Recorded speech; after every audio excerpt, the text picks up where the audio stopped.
Lorsque Tom en a eu assez du bruit provenant du garage de son nouveau voisin Edward, il a décidé d'y mettre fin. Il saisit sa batte de baseball et détruit la voiture de collection d'Edward. Mais quelques mois plus tard, Tom découvrit que sa femme enceinte avait disparu et que la maison d'Edward était fermée à clé. Edward a mené une vie économe jusqu'à ce qu'il ait réuni la somme suffisante pour acheter une maison. Lorsqu'il vit l'annonce de la vente d'une vieille bâtisse usée par le temps, il décida de l'acquérir. « La maison est à vous », dit l'agent immobilier en remettant les clés à Edward. L'ancien propriétaire de l'immeuble étant décédé sans qu'aucun membre de sa famille n'assiste à ses funérailles, peu de gens se sont présentés pour acheter la vieille demeure. Les problèmes ont commencé lorsque Edward a emménagé et s'est mis à dos Tom, un voisin colérique qui détestait le dérangement. Lorsque Tom entendit Edward faire constamment du bruit dans son garage pour réparer sa voiture, il décida d'y mettre fin avec sa batte de baseball. Edward est issu d'une famille d'ouvriers à la vie modeste. Il a pris un emploi de mécanicien juste après avoir obtenu son diplôme pour subvenir aux besoins de sa femme et de son nouveau-né. Il rêvait d'acheter une maison et de faire déménager sa famille. Il travaillait dur jour et nuit et, de ce fait, il rentrait souvent tard et ne passait jamais de temps avec sa famille. Si tu n'as pas de temps pour nous, alors il n'y a plus de nous. Mets-toi à l'aise avec ta pauvre vie, ce sont précisément les dernières paroles blessantes que sa femme lui a dites lorsqu'elle a pris leur fille et qu'elle est partie.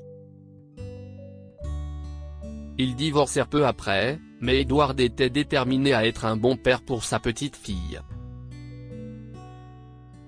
Il lui a préparé une surprise et a emménagé rapidement dans sa nouvelle maison. Edward n'avait pas grand-chose à emporter, juste quelques meubles de son ancienne maison louée et des vêtements. Et puis, sa vieille Ford préférée que son père lui avait offerte à la naissance d'Amy. Comme il s'agissait d'un héritage, la voiture avait besoin de beaucoup de réparations. Heureusement, elle fonctionnait encore.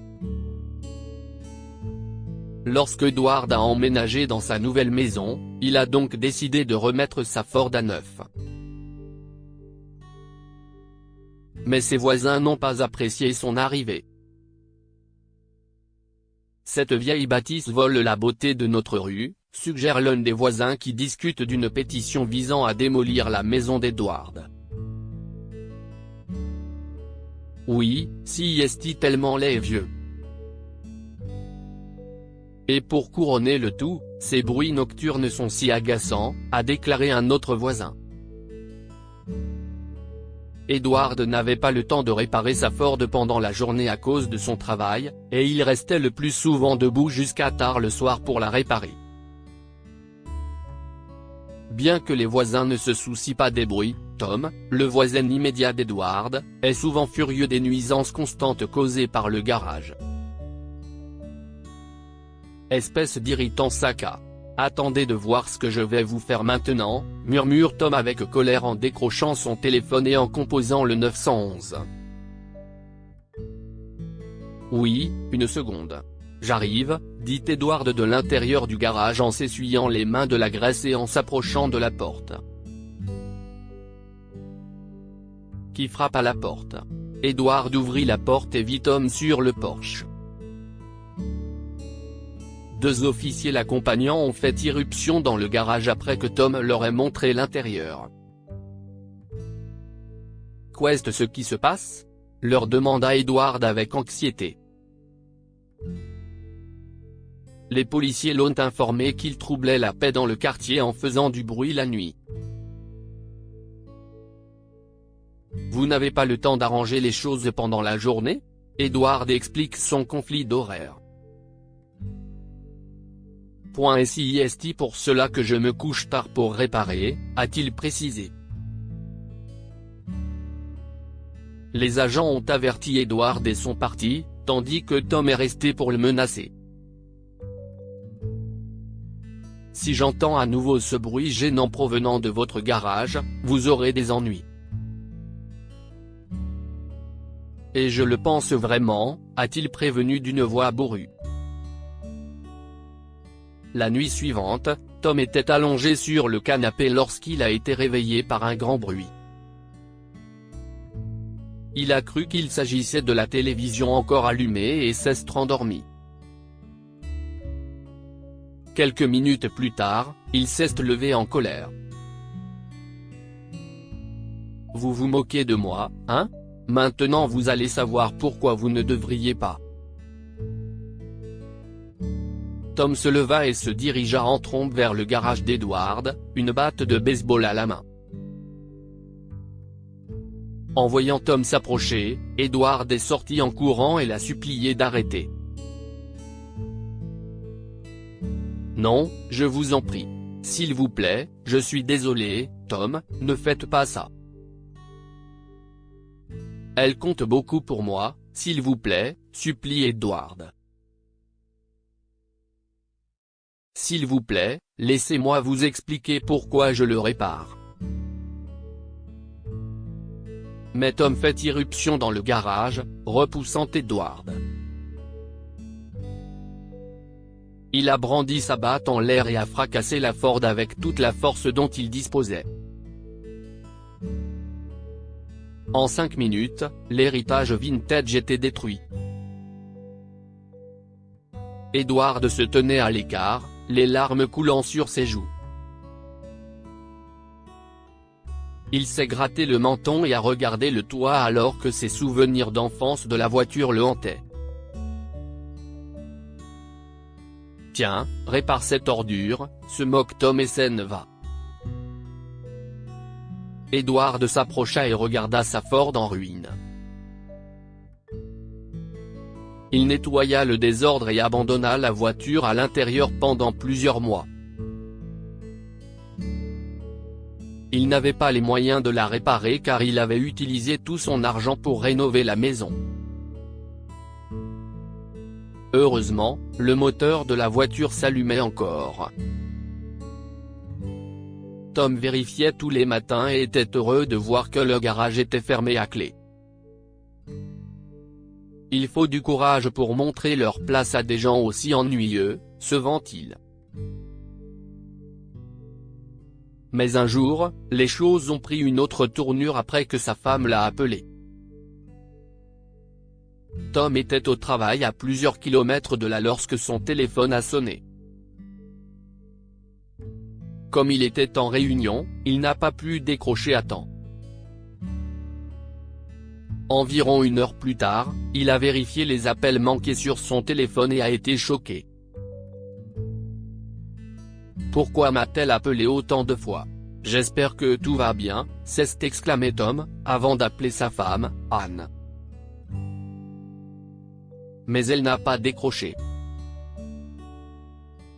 Il consulte alors la boîte vocale qu'elle a laissée. Chérie. Je ne suis pas capable de marcher, et je pense qu'il est temps. S'il vous plaît, venez vite. Je ne peux pas bouger et si est douloureux, disait le message. Anne était très enceinte et en train d'accoucher. Tom a immédiatement quitté son travail et s'est précipité vers sa voiture. J'espère qu'elle va bien. Tiens bon, chérie. J'arrive, s'est-il écrié. Mais quand Tom est arrivé chez lui, il a trouvé la porte d'entrée ouverte. Chérie, je suis de retour. Cria-t-il en se précipitant dans sa chambre. Tom resta figé car Anne n'était pas à la maison. Il l'a cherchée partout mais ne l'a pas trouvée. Oh mon Dieu, où es-tu, chérie ? S'écria-t-il en composant son numéro. Il a trouvé le téléphone de sa femme qui sonnait par terre. Le salon était en désordre, les livres étaient tombés des étagères et le vase en céramique était cassé. Non, ce n'est pas possible, marmonne Tom en se précipitant dehors. Tom a traversé pour atteindre la maison d'Edward et a été confus de voir qu'elle était fermée à clé. Il ne l'avait pas vue depuis longtemps et se demandait s'il avait quelque chose à voir avec la disparition d'Anne. Il demanda à l'un des voisins, à Cheyeye.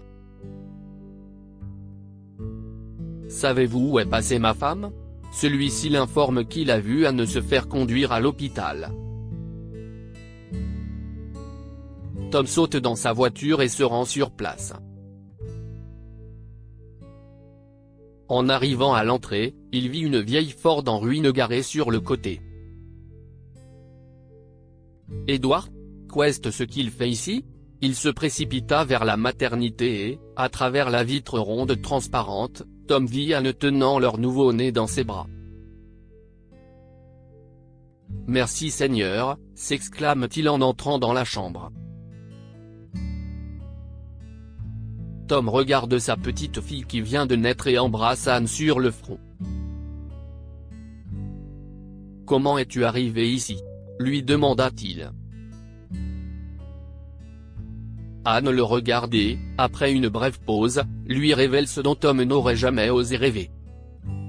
« J'ai failli tomber lorsque notre bon voisin Edward m'a entendu crier à l'aide », a expliqué Anne. Il m'a aidé à monter dans sa voiture.